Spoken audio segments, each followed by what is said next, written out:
আসন্ন ত্রয়োদশ জাতীয় সংসদ নির্বাচনকে সামনে রেখে ইসলামী রাজনীতির বড় জোটে দেখা দিয়েছে অস্বস্তি, অসন্তোষ আর অনিশ্চয়তা।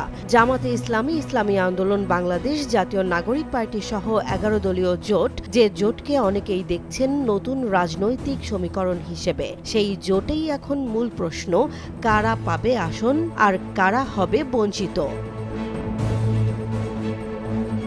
২৪-এর গণ অভ্যুত্থানের পর গত বছরের মে মাসে কয়েকটি ইসলাম ভিত্তিক দল নিয়ে যাত্রা শুরু করে এই জোট। পরে জাগপা, বিডিপি এবং সর্বশেষ তরুণদের নেতৃত্বে গঠিত জাতীয় নাগরিক পার্টি যুক্ত হলে জোটটি রূপ নেয় ১১ দলে। কিন্তু নির্বাচন ঘনিয়ে আসার সঙ্গে সঙ্গে আসন সমঝোতা নিয়ে জোটের ভেতরে টানাপোড়েন স্পষ্ট হয়ে উঠেছে। দফায় দফায় বৈঠক হলেও এখনও চূড়ান্ত সিদ্ধান্ত হয়নি। এরই মধ্যে সব দলই নিজ নিজ প্রার্থী নিয়ে মনোনয়নপত্র জমা দিয়েছে।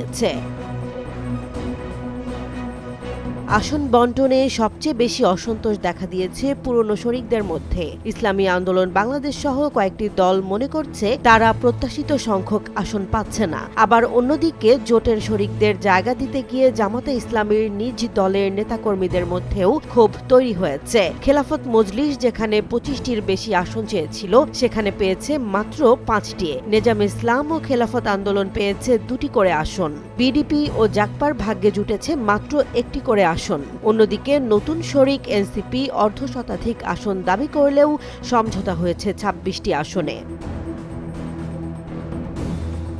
আসন বণ্টনের পাশাপাশি জোটের নেতৃত্ব নিয়েও তৈরি হয়েছে নীরব উত্তেজনা। রাজনৈতিক অঙ্গনে প্রশ্ন উঠেছে, এই জোটের মুখ কে?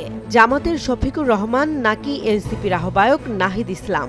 যদিও জামাতে ইসলামীর নেতারা বলছেন এটি কোনো আনুষ্ঠানিক জোট নয়, বরং নির্বাচনী সমঝোতা। তাদের দাবি, পদ পদবি নয়, জয়ী হওয়ার সম্ভাবনাই এখানে মূল বিবেচ্য।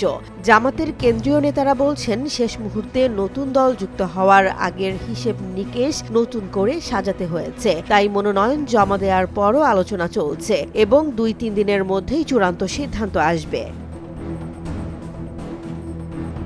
রাজনৈতিক বিশ্লেষকদের মতে জামাতে ইসলামী এককভাবে কখনোই জাতীয় নির্বাচনে বড় সাফল্য পায়নি। তাই তারা নিজেদের পরিধি বাড়াতে ও প্রতিদ্বন্দ্বী কমাতে এই জোটে মরিয়া। বিশ্লেষক মহিউদ্দিন আহমেদের মতে এই জোট আদর্শের চেয়ে স্বার্থের ওপর দাঁড়িয়ে। ফলে সামান্য স্বার্থের সংঘাত হলেই এই জোট ভেঙে পড়তে পারে, নির্বাচনের আগেই বা নির্বাচনের পর।